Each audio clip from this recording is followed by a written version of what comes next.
Hello, everybody. Wow, look at all these people here to talk about Humble Bundle with me. It's pretty awesome. You guys could be doing literally anything else. It's Saturday night, but instead you're here with me. Makes me very happy. I feel very humbled. So first off, I have a question. Who here, show of hands, who here has heard of Humble Bundle? Fantastic. Okay, hands down. Another question. Raise your hand if you work in the game industry in any way. Cool. Okay, now keep your hands up. Now lower your hand if you are working with Humble Bundle in some way. Okay, cool. It's nice to know because what I see in the audience is there's a bunch of people that Humble Bundle is working with, and then there's a bunch that we have yet to work with. And I get that sense that there's something we can probably do to help each and every one of you, hopefully. So that's exciting to hear. It means that our work is never done. So the talk I'm going to give today is about love, loss, and digital mayhem, or rather, the origin of Humble Bundle, how we got started. A little bit more about me. My name is Joshua Knowles. I'm a business developer at Humble Bundle. I mostly do mobile games and simulator bundles. If you guys haven't played simulator games, you're deeply, deeply missing out. And let's see. Let's move right into this. What is Humble Bundle? Well, it's the name of our company, but it's much deeper than that. It's one of these. It's not the only one we've done. We've done many, many bundles. And the thing I want you to take away from this one is not all of this information at once. Just the fact that there's this shelf, there's a bunch of games on the shelf. It's a promotion. It's a limited time promotion. This one went for 2 weeks. So that's not the only thing we do though. We do these 2-week promotions. We do a bunch of other style promotions, but we also have this thing called the Humble Widget. This is a little bit more focused towards developers, people that are developing their own games.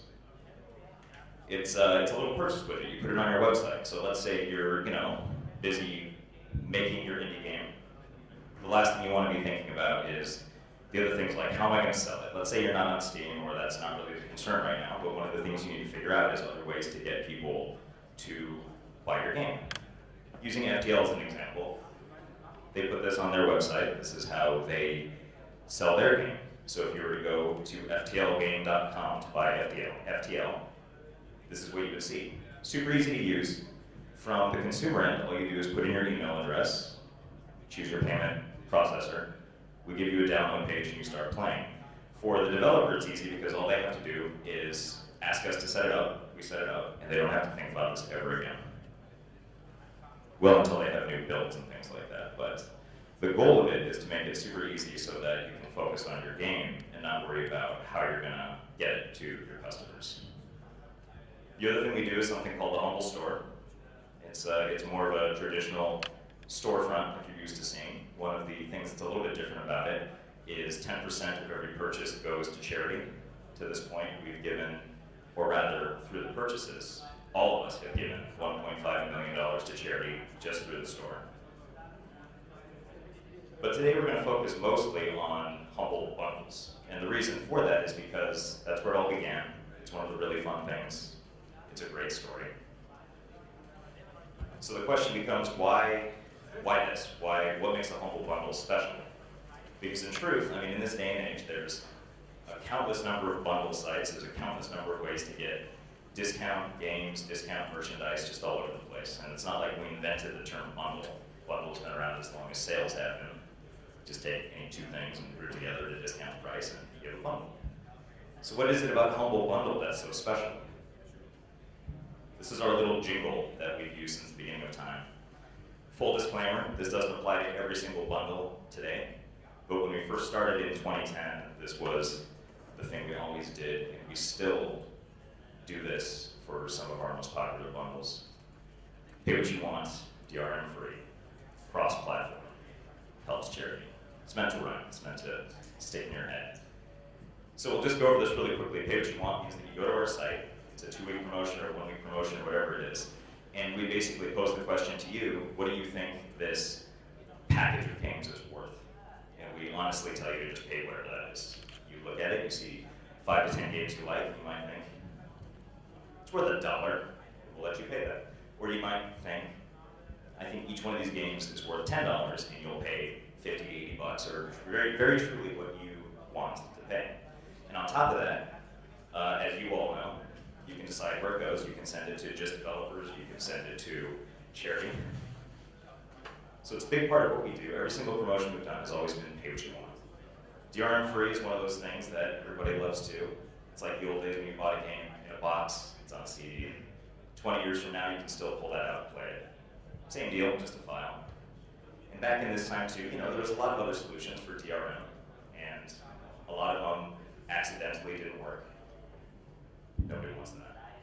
So everything was DRM free. Cross-platform was another big one. That meant that it was available on Windows, Mac, and Linux. Back in 2010, that was a really huge deal. There wasn't a lot of Linux traction back then. And to make sure that that happens, because we require it in a lot of these bundles, we actually help out with the porting. So in addition to all these other things, we've come to these developers and try to find ways to help get them into a bundle by helping port their games to Mac or Linux, and eventually Android. Helps charity. We can talk a little bit more about this in detail. Here's some of the people we've worked with. It's by no means the whole list, but we've had the amazing pleasure of working with Doctors Without Borders, WaterAid, Mozilla most recently. It's a ton of people on there. And this came from the idea of 2 people, and we eventually got to work with all of these charities. Some fun numbers. We've given, with the general contributions of everyone who's ever purchased a bundle, $48 million to charity over the last 4 years. And just because who doesn't like sort of like meaningless statistics of some kind, that's $23.14 exactly a minute for 4 years. That means like 7 programmers didn't get a latte that morning and instead just gave it to charity every minute for 4 years. It's pretty awesome. Also, those are supposed to be coffee cups. I got it off like a free clip art site. Looks kind of like a pea, but hopefully you get the picture. So to understand the bundles, let's go back to 2005. As you can see, not a lot's happening. It's going to be 5 years till the first bundle happens. But it's important to know that because the idea started back then with a company called Wolfire Games. Wolfire Games was a company of a couple dudes, three to five, depending on who you ask, consisting of David Rosen, Jeffrey Rosen, John Graham, Aubrey Sir. These are the main people. These names will become a little more relevant because 2 of them became the co-founders of Humble Bundle. And they were working on a game called Lobster. And it's exactly what this looks like. It's anthropomorphic rabbits beating the shit out of each other. If anyone's played it, you know how brutally difficult it is, but also how brutally rewarding it was. And so it had this interesting niche, this subset of a community that really got, really wrapped themselves around this thing. And they went on to make a sequel called Overgrowth. And in an effort to try and figure out a way to keep the community getting bigger, to figure out how to promote this game in sort of the indie scene. Keep in mind, this is like, pre-2010. They tried to find other ways to do cool things to get people to not just buy their game or pre-order their game, but just so people knew what it was. And so one of the things they did is they worked with another game called Natural Selection 2, and they did this, which is called, what they called the sale, was the Organic Indie Pre-Order Pack. And it's actually really funny to look at this stuff now, because you're pre-ordering 2 alpha games for $39.95, which in this day and age, sometimes sounds kind of high, sometimes doesn't. But back in this time, it meant you were getting these 2 games, you got instant access to them, you were paying 40% off. And they were both massively popular. I mean, Natural Selection 2 came out, and it's an amazing game. Overgrowth is still in production. So that's one thing that they were working on. There was also a guy that did a sale previous to this that was an inspiration for what would eventually become Humble Bundle, which was 2D Boy. That's Ron Parnell. He made a game called World of Goo. It is a fantastic, amazing, and now classic indie game. And he did a Radiohead style promotion. It was basically like, hey, come to my site, pay what you want for World of Goo. Just tell me how much you think it's worth, go ahead and pay that, you can have the game. In addition, of course, there was Steam. They were doing cool stuff. They've always done cool stuff. I love this. This was 2009, and someone's going nuts on the internet. 10 indie games for $30. Again, sign of the times, right? Because sometimes you look at that number and you think, what is it like now? But even still, $30 for 10 games, 10 awesome indie games. It's a pretty good deal. So this drew upon the inspiration that maybe it wasn't just the big people like Steam that can do something like this, but maybe just a bunch of indie developers can do something like this. So our friends at Wolfire Games, specifically Jeffrey Rosen, asked the question, what's cooler than pay what you want? And what they decided was, pay what you want to charity. Take the experiment one step further, add some charity to it, give the internet something to talk about. This was back in a time when none of this kind of stuff existed. And so what was born on May 4th, 2010 was a beautiful baby bundle called the Humble Indie Bundle. I love this font with a passion, by the way. I mean, look at this. This is the impact font. You're using all of the Photoshop filters no one should use. There's a smoke filter. I love it. But the bigger part, I suppose, is the bundle sold, the total revenue, the number of people that worked on it. Just two guys. It's just John Graham, Jeffrey Rosen. They sold over 100,000, well over 100,000 bundles, over $1 million in revenue. And the thing is they got all their indie friends together. They all agreed to be in this thing. And it was an overwhelming success. Got a ton of press. Do you guys remember this? Were you present when this happened? Cool. Don't worry, we'll get to you later, whenever you join the fray. So we gave the internet something to talk about. And they made it fun too. They added things along the way. They tried to make it press-worthy every single day the bundle was going on. So they did other things like the release stats. They added a game. When they hit $1 million, I think it was when they hit $1 million, they released the source code for a bunch of the games, which has a weird effect after that, because some of those games, there was a guy who, one of the games, Aquaria, someone took the source code and ported it to the PSP, and then eventually that game got ported to Android, and then eventually we put it in a bundle again, in an Android bundle. So while we were giving the internet something to talk about, they were of course giving us something to totally facepalm about. Let's put this into context, by the way. There were no Steam keys in the first bundle, so someone bought a DRM-free bundle, 1,000 copies for 1 cent a piece. Double facepalm. Someone bought 1,736 copies at 1 cent. There were Steam keys in that one. So I guess, I don't know what someone would do with that many copies. I can't even imagine how much time it takes to buy something 50 times, let alone 1,736 times. Anyway, that bundle was Humble Indie Bundle 2. And they were trying to figure out, can they repeat their success with the first one, or was it just like the fact, the audacity of what it was enough, and that the second one just wouldn't do that well, or if it was just something that the public turned out they weren't going to do a second time. Well, it turns out the public was going to do it a second time. 7 months later, they did another one. The first bundle made 138,000 bundles sold and $1.2 million in revenue, so as you can see, the number got way higher. They also added something that wasn't in the first bundle called the Humble Tip, which was our experiment to see if people would be willing to give us a little money to keep doing this, to see if it was a viable option, a strategy for us to become a company to actually do this professionally instead of just a couple of dudes. And that's how the company Humble Bundle was born. It turned out that the public did believe in us and continue to believe in us, and we were able to keep doing what we did. So to sum up, in 2010, 2 bundles or 2 promotions were done. Made $3 million in revenue. Only 2 people working at the company. 2011, it was now 6 bundles, and even more, just more of everything for the most part, to the point of exponentially so. That's when I joined, by the way. I was employee number 9, and we were in a 1-bedroom loft in San Francisco. Just all these people crammed into it. It was actually very fun. We converted the bedroom into the conference room with a call room. And the bathroom had a shower, which for some reason feels really weird in an office, but it's actually really useful and cool as it turns out. And we also did a lot of interesting experiments. It was this whole thing was an experiment. And we just kept doing more and more experiments, and we keep doing more and more experiments to see what people end up liking. And one of them was called the Voxatron Debut Bundle, which had, as it turned out, one of my favorite games of all time, The Binding of Isaac. Fantastic game. But it just goes to show also that in addition to being a sweet game, there was a bunch of discovery in each and every one of these bundles.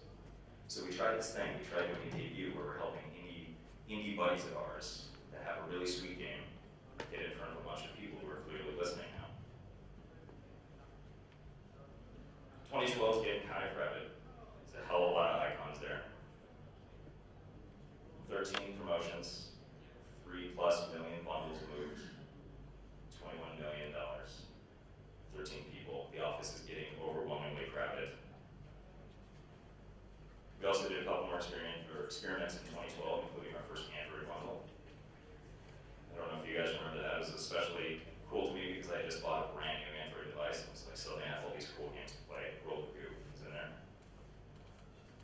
And the other cool thing about that too is it was also DRM free, cross-platform, all that stuff, and now it just added another thing to it. So you got it for Windows, Mac, Linux, and Android. The funny thing about this too is we called this thing the Humble Bundle for Android because we had no idea if people were going to understand that that meant, was it for Android, what was it for? So we thought, okay, so we want to say it's a Humble Bundle like you've come to know, but it's also for Android to get people to understand that you can now get it on Android.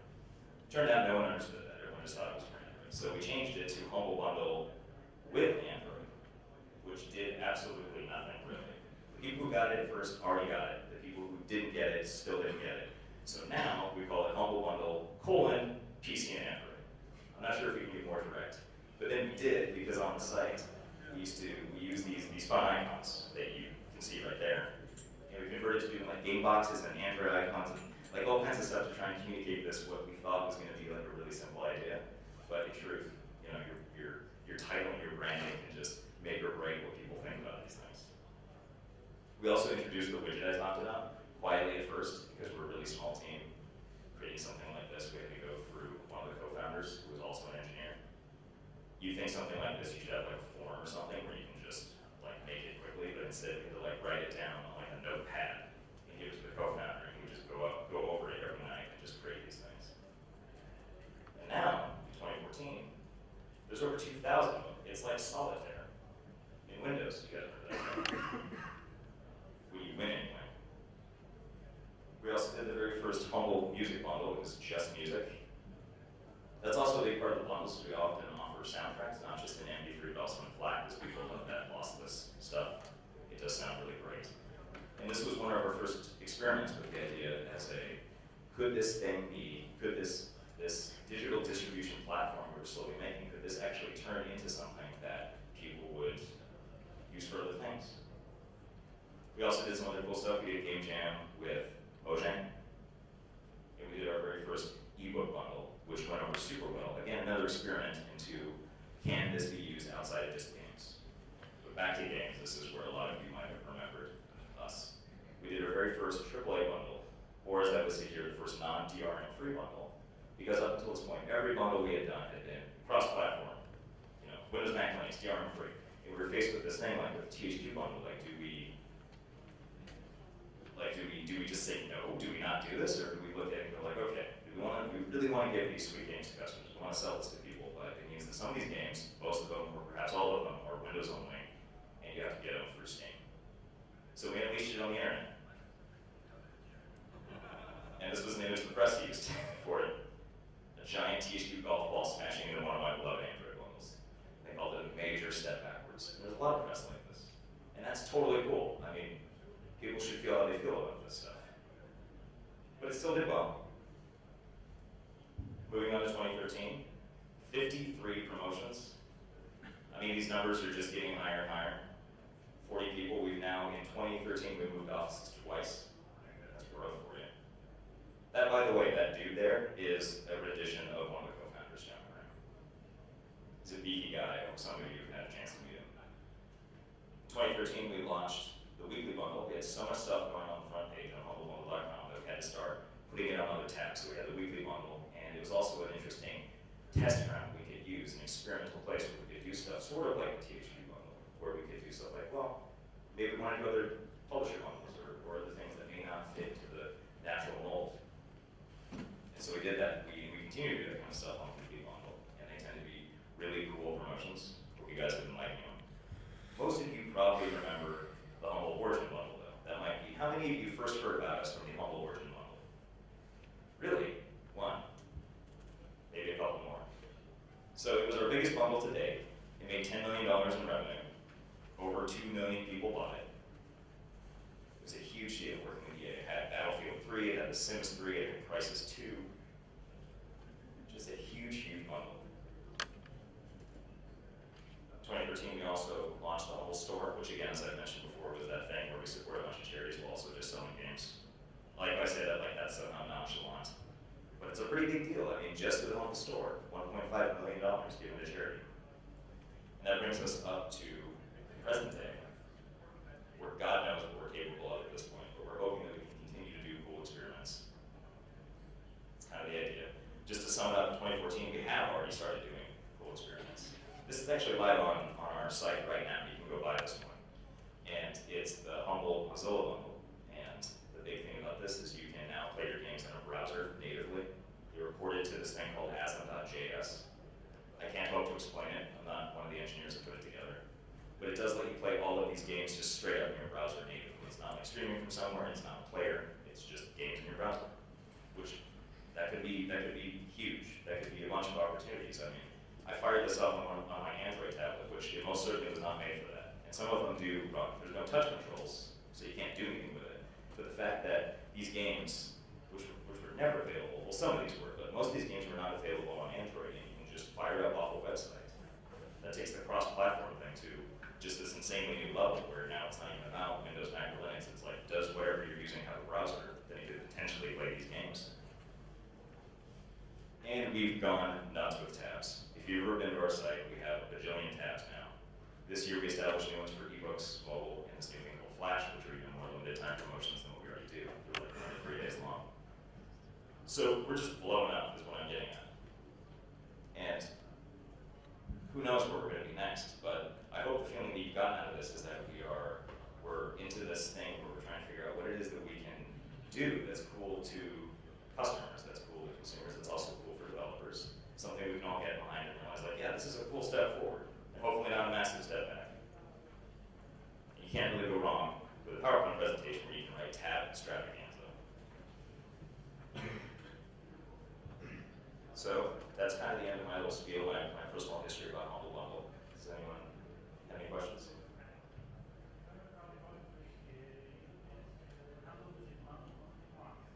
That's true, yes. We only did it once. It's something that's always a thought of ours. We are still, despite being 50 plus people, we have a lot on our minds, and I think it's one of those things where we do one. Actually, we kind of did one. We did a weekly bundle that was all music, but it wasn't really quite the same thing. It was just with one artist. It was more like a publisher style bundle. But it is a potential. We never close the door on these things. I can't promise it's in the works right now. And music is even harder to try and curate than games, because every single one of our promotions, we do try to make them super cool for people. And ultimately, by the way, if you never go and read our Facebook comments, it is just gold to read. It is so much fun to read, because there's always someone that is so pissed off. I mean, we could put every single AAA game that's been made and will be made into a bundle. And someone's going to be like, this is full of shitty games. Any other questions?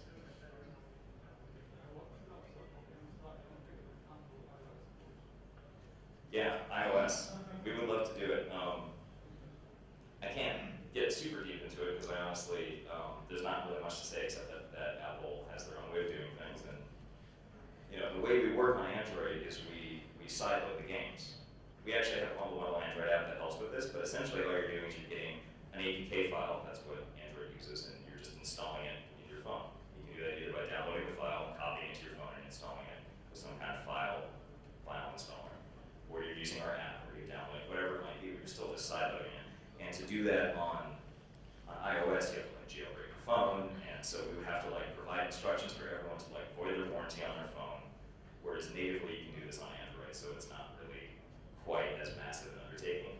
Plus, I mean, I would never speak for Apple on this, but if I were them and Humble Bundle created a bundle that had all these instructions for like how to break everybody's phone, they might. And by the way, it's not that I think it's going to break everyone's phone, but if I run their end of things, I'd be like, what are you guys doing? Yes. Yeah, we're always.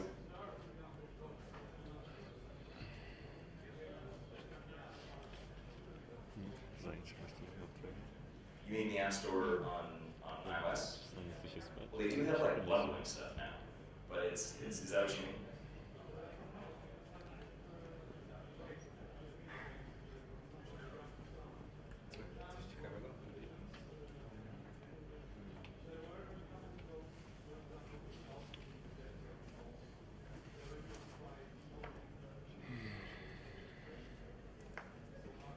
true. Apple does have codes for their games. You might have gone into like a Starbucks and you can get games where you just redeem the code.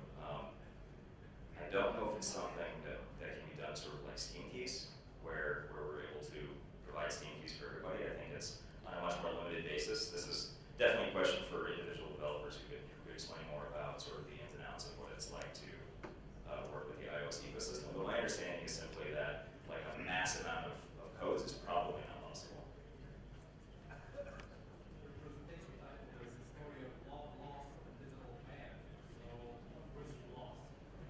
Well, I kind of glossed over it, but people were pretty pissed off when we deviated from our initial message of DRM free all the time, because when we did the THQ bundle, and then we've had other bundles since that were not DRM free, and so there became that question of like, are you losing the message, or are you not sticking to your guns? Do you not have any morals, that kind of stuff? And the truth is, I mean, we really believe in those things. We have a lot of bundles like the Humble Indie bundle. That's the one we started with. It's still going. We hold to those things. We keep those things alive in many of our bundles. It's a big deal for us to continue to have them where the bundle has DRM-free builds and has Windows Mac and Linux.